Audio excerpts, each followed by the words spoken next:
नमस्कार दोस्तों, मैं अंकुर उपाध्याय स्वागत करता हूं आप सभी का आपके अपने YouTube channel share market analysis में।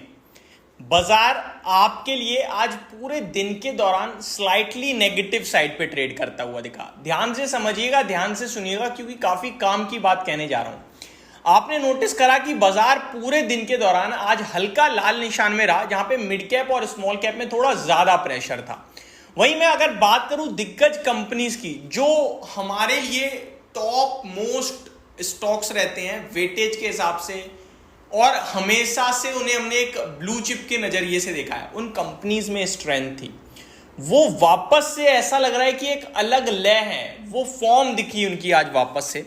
मैं पर्टिकुलरली यहां पे कवर करूंगा HDFC बैंक के स्टॉक को। अगर आप मोटा मोटी किसी से भी पूछोगे ना आज बाजार, तो वो ये कहेगा कि आईटी स्टॉक्स की वजह से बाजार में तेजी आने की कोशिश रही। आईटी स्टॉक्स ने बाजार को बचाने का काम करा, अदरवाइज मार्केट का कुछ और ही हिसाब होता। आज आईटी स्टॉक्स मार्केट को लीड कर रहे थे, और अगर बाजार को नीचे किसी ने घसीटा आज, तो वो बैंक निफ्टी था। और बैंक निफ्टी में अगर आपको पूछा जाए सबसे ज्यादा वेटेज किसका है, तो आप कहोगे HDFC बैंक का।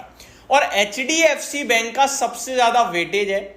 बैंक निफ्टी नीचे है, लेकिन उसके बावजूद HDFC बैंक गिरने का नाम नहीं ले रहा है। इनफैक्ट गिरने की छोड़िए, डे हाई के पास क्लोजिंग दी है स्टॉक ने।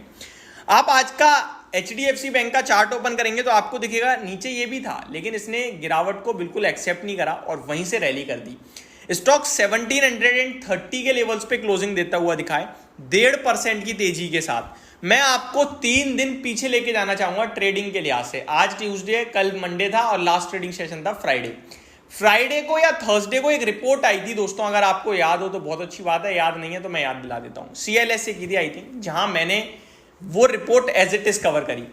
देखो, नॉर्मली हम जब भी रिपोर्ट्स की बात करते हैं ब्रोकरेज हाउसेस की तरफ से, वो फंडामेंटली होती हैं, फाइनेंशियल्स पे होती हैं, वो कभी टेक्निकल्स पे नहीं होती। मैंने तो आपके साथ जो कवर करी वो फर्स्ट टाइम थी जो टेक्निकल टर्म्स पे रिपोर्ट थी। उन्होंने कहा कि HDFC बैंक 3 साल से, इनफैक्ट 2019 से 5 साल मान लो आप, स्टॉक एक रेंज प्ले कर रहा है बड़े लेवल की, और उस रेंज का ब्रेकआउट देने के चांसेस ज्यादा दिख रहे हैं हमें। और अगर ब्रेकआउट होता है तो स्टॉक इवेंचुअली 2378 रुपीज तक जा सकता है। अब वो रेंज को मैं आपके साथ दोबारा से रिकैप करना चाहूंगा, और ये रेंज है नीचे में 1215 से लेकर अराउंड 1250 तक की, और ऊपर में 1714 से लेकर 1734 तक की। आज एग्जैक्टली स्टॉक 1730 पे क्लोजिंग दे गया है, 734 का हाई लगाया है, और अपने 52 वीक हाई से मात्र 23 रुपए दूर रह गया है।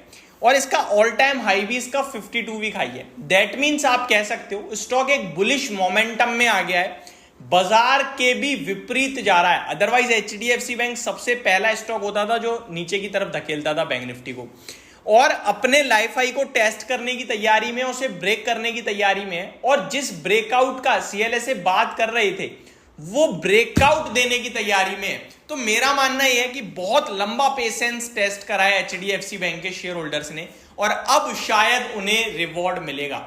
मैंने इस स्टॉक पे नीचे की तरफ काफी वीडियोस बनाई हैं। बाजार का हाथी, बाजार का दिग्गज, कुछ लोगों ने ट्रोलिंग भी करी कि भाई क्या हुआ बाजार के हाथी का, वो तो चलता ही नहीं है, गिर गया क्या हाथी, सो गया क्या। आज मैं आप लोगों से ही पूछना चाहता हूं कि क्या ये स्टॉक चल रहा है या नहीं चल रहा है। आज सबका जवाब होगा चल रहा है। तो कभी कभार हमें कंपनी को एज अ कंपनी देखना चाहिए, ना कि प्राइस को लेकर हमें जज करना चाहिए। इसी प्रकार रिलायंस का शेयर 2200 रुपए पे जब धक्के खा रहा था ना, तो हमने कहा था कि अगर आप रिलायंस पे भरोसा नहीं कर सकते तो शेयर बाजार ही छोड़ दो, क्योंकि आप देश की सबसे बड़ी कंपनी पे भरोसा नहीं कर पा रहे हो तो कैसे पैसा बनाओगे।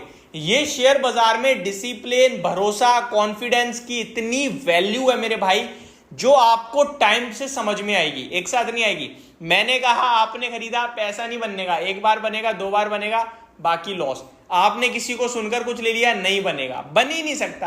आपका खुद का भरोसा, कॉन्फिडेंस गिरावट में होल्ड करवाएगा, खरीदवाएगा, और तभी आप बड़ा पैसा बनाओगे। आईटी स्टॉक्स में कितने लोग हमारे चलते होल्ड करते रहे, जब इन्फोसिस 1200 था, TCS 3000 था, आज वो पैसा बना रहे हैं। डीवीज लैब 3000 पे ब्रोकरेज हाउसेस 2300 रुपए की बात कर रहे थे, आज 4600 रुपए हो गया डीवीज लैब। तो कंपनी को अगर आप अच्छे से समझ रहे हो ना, कंपनी पे आपका भरोसा है तो पैसा बनना तय है, लेकिन आपका कॉन्फिडेंस डगमगा गया तो फिर भाई साहब बहुत दिक्कत है। अब HDFC बैंक बाजार का दिग्गज तब भी था और आज भी है। 13 लाख करोड़ के मार्केट कैप वाली कंपनी को अगर आप खराब कंपनी कहते हो तो फिर तो फॉल्ट आप में ही है मुझे लगता है। 60,000 करोड़ का एक फाइनेंशियल ईयर में कंपनी प्रॉफिट बना रही है, मामूली बात नहीं है। शेयर का प्राइस कल को 1600 रुपए हो जाए, 130 रुपए टूट जाए, इसका ये मतलब थोड़ी कि कंपनी खराब हो गई। शेयर का भाव आपके मेरे किसी के हाथ में नहीं है, लेकिन कंपनी को पढ़ना समझना आप भी समझ सकते हो, आप भी पढ़ सकते हो, मैं भी पढ़ सकता हूं, मैं भी समझ सकता हूं, और वहां से जो चीजें निकलती हैं वो आपके साथ बस डिस्कस करते हैं।